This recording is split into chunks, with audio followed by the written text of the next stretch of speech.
அஊது பில்லாஹி மினஷ் ஷைத்தானிர் ரஜீம். பிஸ்மில்லாஹிர் ரஹ்மானிர் ரஹீம். ஒரு 10 நிமிடம் ஒரு அழகான ஒரு நல்லுபதேசம் கேட்க போகிறோம். அல்ஹம்துலில்லாஹ். எதை பற்றி அப்படின்னு சொல்லும் பொழுது, அல்லாஹு தஆலா மனிதர்களை, முக்மீன்களை மட்டும் கிடையாது, மனிதர்களை இந்த உலகத்தில் வழி நடத்துவதற்கு பல ஏற்பாடுகளை செஞ்சு கொடுக்குறான். அதில் முதல் ஏற்பாடு என்ன அப்படின்னா, அல்லாஹ் அனுப்புகின்ற வேதங்கள். அதில் 4 வேதம் நமக்கெல்லாம் தெரியும். என்னென்ன வேதம் இருக்கு? இன்ஜீல், ஜபூர், தௌராத், குர்ஆன். இந்த 4 வேதங்களும் மனிதர்களை வழிநடத்தக்கூடிய ஒரு வேதம். வேதங்களை மட்டும் கொடுத்து அனுப்பல அல்லாஹு தஆலா, அந்த வேதங்களை போன்று வாழக்கூடிய சில தூதர்களை நமக்கு அனுப்பி கொடுத்தான். அதில் நமக்கு நபி ஸல்லல்லாஹு அலைஹி வஸல்லம் அவர்கள் தான் குர்ஆன் எப்படி இறக்கப்பட்டதோ அதே போல, குர்ஆன் என்னெல்லாம் சொல்கிறதோ அதே போல வாழ்ந்தவர்கள் தான் நபி ஸல்லல்லாஹு அலைஹி வஸல்லம் அவர்கள் அப்படிங்கிறத நம்ம புரிஞ்சுக்கிறோம். ஹைர், அல்ஹம்துலில்லாஹ்.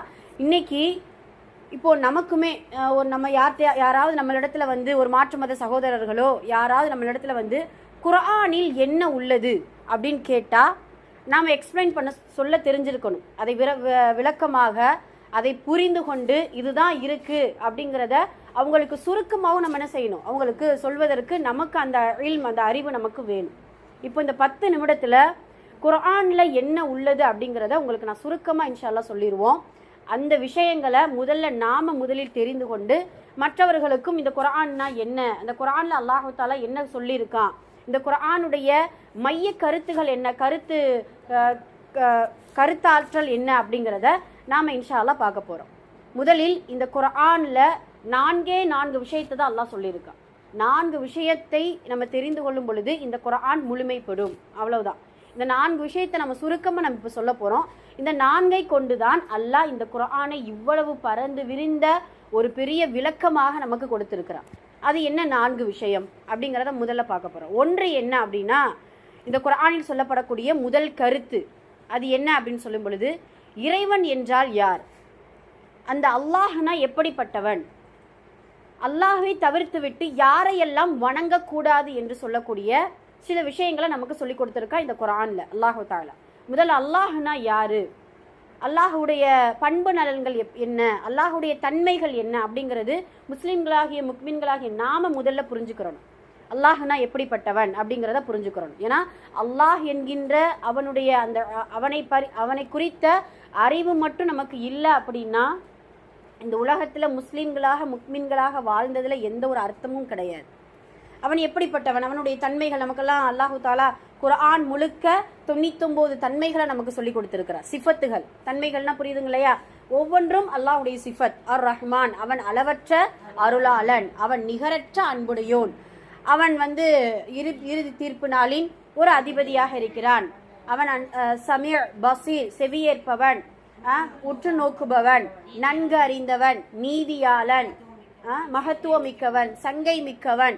இது எல்லாமே அல்லாஹுடைய சிஃபத்துகள். சுப்ஹானல்லாஹ். இந்த தன்மைகளை முதல்ல நாம புரிஞ்சுக்கிறோம்.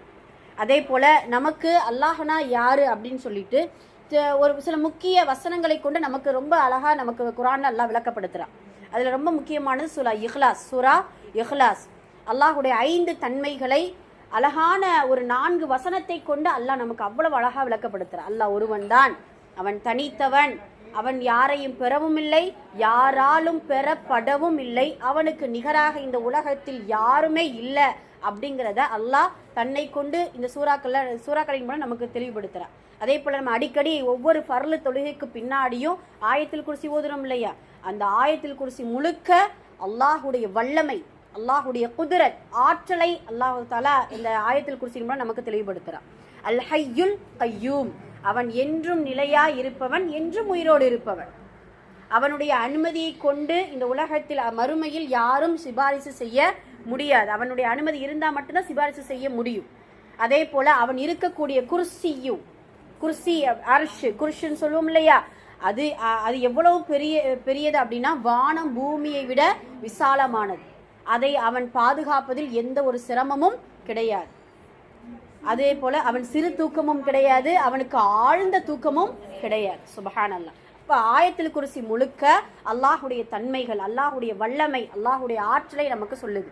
அதே போல ஆமன ரசூலு, எதெல்லாம் முக்கியமான சில விஷயங்களை நம்ம மனப்பாடம் பண்ணி வச்சிருக்கோமோ, நம்ம ஹுவல்லா ஹுல்லதி ஓதுறோம் இல்லையா, அதுலலாம் பார்த்தீங்கன்னா 18 அல்லாஹுடைய சிஃபத்துகள், அல்லாஹுடைய பேர்கள் நமக்கு சொல்லி கொடுத்துருப்பான். சுபஹானல்லாஹ். அப்ப முதல் கருத்து இதுதான். குர்ஆனில் 4 விஷயம் நம்ம சொல்ல போறோம். அதுல ஒன்று என்ன, அல்லாஹ்னா யாரு, அல்லாஹ் எப்படிப்பட்டவன் சொல்லிட்டு, அதே போல யாரை வணங்க கூடாதுங்கிறதே அல்லாஹ் நமக்கு சொல்லி கொடுத்திருக்கிறான். அந்த காலத்துல யாரையெல்லாம் வணங்க ஆரம்பிச்சாங்க, சிலைகளை. அதாவது நல்லவர்களாக இந்த உலகத்துல வாழ்ந்து அவர்களுடைய நினைவுகளை மறக்க முடியாம நூஹ் அலைஹிஸ்ஸலாம் அவருடைய காலத்துல இருந்து தான் சிலை வணக்கங்களே ஆரம்பிக்கப்படுது. இப்போ உதாரணமா இந்த ஊருக்குள்ள ஒரு நல்ல ஒரு மனிதர் வாழ்ந்துட்டு இருக்கிறாரு, வயதாகுது, வஃபாத் ஆயிட்டாரு. சரி, இந்த மனிதரை நம்மளால மறக்க முடியலையே, இவர் இருந்த வரைக்கும் எத்தனை மக்கள் ரொம்ப பயன்பட்டாங்க, எவ்வளவு நல்ல மனிதரா வாழ்ந்தாரு அப்படின்னு சொல்லிட்டு அப்படியான நல்ல மனிதர்களை என்ன செய்ய ஆரம்பிச்சிட்டாங்க, சிலைகளாக செதுக்க, மரக்கட்டைகள்ல அவங்கள செதுக்க ஆரம்பிச்சாங்க, உருவ படங்களாக வரைய ஆரம்பிச்சாங்க, அதை பொது இடத்துல வைக்க ஆரம்பிச்சாங்க, அதை ரொம்ப நெருக்கமான உறவினர்கள், ரொம்ப நேசிக்கக்கூடியவர்கள் வீட்டுல வச்சு வணங்க ஆரம்பிச்சாங்க. இப்படி சிலைகளை வணங்க ஆரம்பிச்சாங்க. அதே போல மரங்கள் எங்கெல்லாம் கற்கள் இருக்குதோ, பெரும் பெரும் பாறைகளும் கற்களும் இருக்குதோ, அந்த கற்கள், ஜின்களை வணங்க ஆரம்பிச்சாங்க. அல்லாஹ் குர்ஆன்ல சொல்றான். அந்த பசு மாடுகளை வணங்க ஆரம்பிச்சாங்க. ஜின்களை அல்லாஹ், அதே போல அந்த காலத்துல ஜின்களை வணங்க ஆரம்பிச்சாங்க. மலக்குமார்களை கூட என்ன செஞ்சாங்களா, வணங்க ஆரம்பிச்சாங்க. சுபஹானல்லாஹ். அப்ப இறைவனை தவிர்த்து விட்டு இவைகளிலெல்லாம் வணக்கத்திற்கு தகுதி அற்றவை அப்படிங்கறத அல்லாஹ் குர்ஆன்ல நமக்கு சொல்லி கொடுக்கிறான். ஆக குர்ஆனில் முதல் கருத்து இதுதான். ரெண்டாவது என்ன அப்படின்னு சொல்லும் பொழுது, அல்லாஹு தாலா வாழ்க்கையின் நோக்கத்தை இந்த குர்ஆன்ல நமக்கு சொல்லி கொடுக்கிறான்.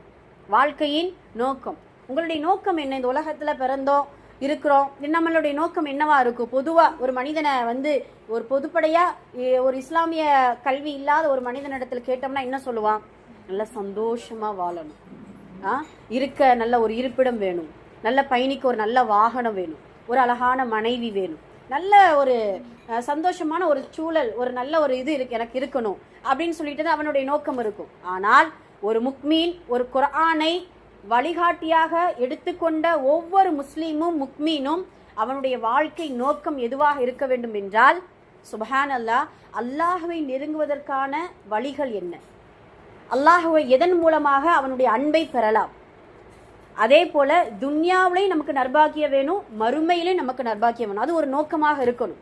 ரப்பனா ஆத்தினா ஃபித் துன்யா ஹஸனத்தன் வ ஃபில் ஆখিরা ஹஸனா. சுப்ஹானல்லாஹ். இந்த துன்யாவிலையும் நமக்கு நர்பாக்கிய வேணும், அதே போல மறுமையிலையும் நமக்கு நர்பாக்கிய வேணும்.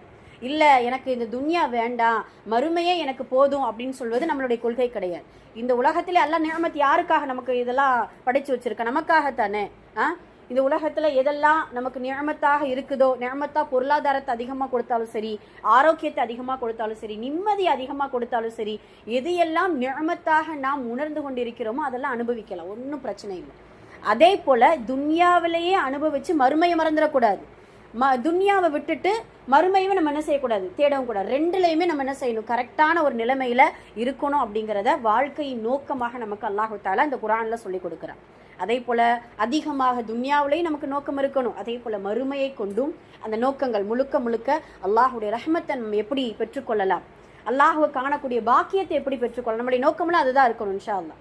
அதே போல சொர்க்கத்துல ஜன்னத்துல் ஃபிர்தௌஸ் என்கின்ற உயர்ந்த சொர்க்கத்துல எப்படி நம்மளுடைய தரஜாக்களை, நம்மளுடைய இருப்பிடத்தை தேடிக்கொள்ளலாம் என்கின்ற நோக்கத்தோடு ஒரு முஸ்லீம், குர்ஆனை வழிகாட்டியாக இருக்கக்கூடிய அந்த முஸ்லீம் எடுத்துக்கொள்ள வேண்டும் என்கின்ற கருத்தை இந்த குர்ஆன் 2வது விஷயமாக நமக்கு சொல்லிக் கொடுக்குது.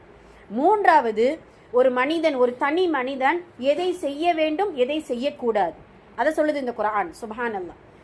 ஒரு சாதாரண ஒரு 30 பகுதி கொண்ட 6666 சொச்சம் இருக்கக்கூடிய ஒரு வசனம், ஒரு மனிதன் பிறந்ததிலிருந்து இறப்பு வரைக்கும் எதை நீ செய்யணும், எதை நீ செய்யக்கூடாது, வட்டி வாங்கணும் அப்படின்னு சொல்லுதா குர்ஆன். சொல்லணும் எது எல்லாம் நம்மளை செய்யக்கூடாதுங்கிறதுல நம்ம கவனமா, அதுல ரொம்ப நம்ம உறுதியா இருக்கணும். சுப்ஹானல்லாஹ். பொய் பேசாதங்கிறது, ஒரு மனிதனுடைய குறைகளை ஆராயாதே, அதே போல ஒரு மனிதனை குறித்து புறம் பேசாதே, கெட்ட எண்ணம் கொள்ளாதே, அதே போல இணை வைக்காதே, அதே போல அநீதியாக நடந்து கொள்ளாது, எத்தனை விஷயங்கள் செய்யக்கூடாதுங்கிறத சொல்லுது. அதே போல செய்ய வேண்டும், உறவுகளை ஆதரித்துக்கொள், உறவுகளுக்கு உதவி செய், அல்லாஹுடைய பாதையில் செலவழி, அதே போல தொழுகையை நிலைநாட்டு, பெற்றோர்களை நல்ல முறையில் பேணி பாதுகாத்துக்கொள் அப்படின்னு சொல்லிட்டு செய்யக்கூடாதவை செய்பவை என்கின்ற இந்த ஒரு மனிதன் ஒவ்வொரு தனி மனிதனுக்கும் தேவைப்படக்கூடிய சில வழிகாட்டுதலை இந்த குர்ஆன் 3வது கருத்தாக நமக்கு சொல்லிக் கொடுக்கிறது. சுப்ஹானல்லாஹ், 3 சொல்லிட்டோம். அதே போல 4வது ரொம்ப முக்கியமானது, இந்த விஷயத்துல தான் முக்மின்களை தவிர மற்ற இதுல கூட ஒரு அளவா மனிதர்கள், சக மனிதர்கள் எல்லாருமே வந்துருவாங்க. ஆனா முக்மீன்களை தவிர இந்த 4வது விஷயத்தை தான் நம்பாத மனிதர்கள் நிறைய இருக்கிறாங்க. முக்மீன்களாகிய நாம, முஸ்லீம்களாகிய நாம தான் இந்த 4வது விஷயத்துல கொஞ்சம் கவனம் செலுத்துறோம். அது நம்மளுடைய எண்ணங்களின் மூலமாக தான் கவனம் செலுத்துறோமே தவிர செயல் மூலியமா கிடையாது. என்னது? மரணத்திற்கு பின் ஒரு வாழ்வு உண்டு.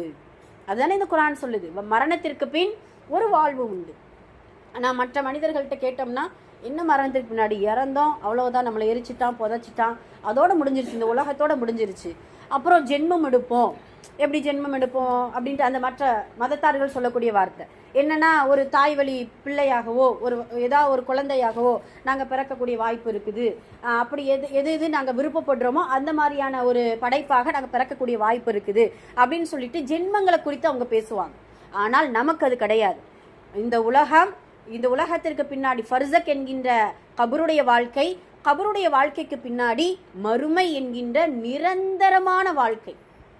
அதுல இறப்பு கிடையாது, அதுல நோய்வாய்ப்படுதல் கிடையாது, அதுல எந்த ஒரு கவலைகளும் கிடையாது. நல்ல முறையில இந்த துன்யாவுல வாழ்ந்தோமே ஆனால் சுப்ஹானல்லாஹ். அப்ப மரணத்திற்கு பின்னால் ஒரு வாழ்வு உண்டு என்பதை அல்லாஹ் குர்ஆன்ல ரொம்ப தெளிவாக சொல்லியிருக்கிறான். அதுல தான் சொர்க்கம், நரகம், மறுமையில நடக்கக்கூடிய நிகழ்வுகள், அல்லாஹ் நம்ம எப்படி சந்திக்க போறோம், மனிதர்கள் எந்தெந்த விதமாக மறுமையில் அல்லாஹு தஆலா எழுப்புவான், விசாரணை எப்படி இருக்கும், அந்த விசாரணையின் பொழுது யாரெல்லாம் நமக்கு ஷஃபாஅத் செய்வாங்க, நம்மளுடைய குடும்பத்தார்களை எங்க தேடுவோம், எப்படி சொர்க்கத்துல ஒற்றுமையோடு சந்தோஷத்தோடு இருப்போம் அப்படிங்கிற எல்லா விஷயங்களையும் அல்லாஹு தஆலா 4வது விஷயமாக இந்த குர்ஆன்ல நமக்கு சொல்லி கொடுக்கிறான். இந்த 4 தவிர அதுலயும் இந்த நபிமார்களுடைய வரலாறுகள்லாம் எதுல சேர்ந்துரும் அப்படின்னா, நம்ம வழிகாட்டுதல், அதாவது வாழ்வின் நோக்கத்துல சேர்ந்துரும். அவங்கெல்லாம் பாத்தீங்கன்னா முழுக்க நபிமார்களுடைய வரலாறு இதை சொல்லுவதற்கான காரணம் என்ன, அவங்கெல்லாம் எப்படி வாழ்க்கையில எந்த நோக்கத்தோடு வாழ்ந்தாங்க, அதே போல நீங்க என்ன செஞ்சுக்கோங்க, வாழ்ந்துக்கோங்க அப்படின்னு சொல்லிட்டு வரலாறுகளை அல்லாஹ் தஆலா இந்த குர்ஆன்ல நமக்கு சொல்லி கொடுக்கிறான்.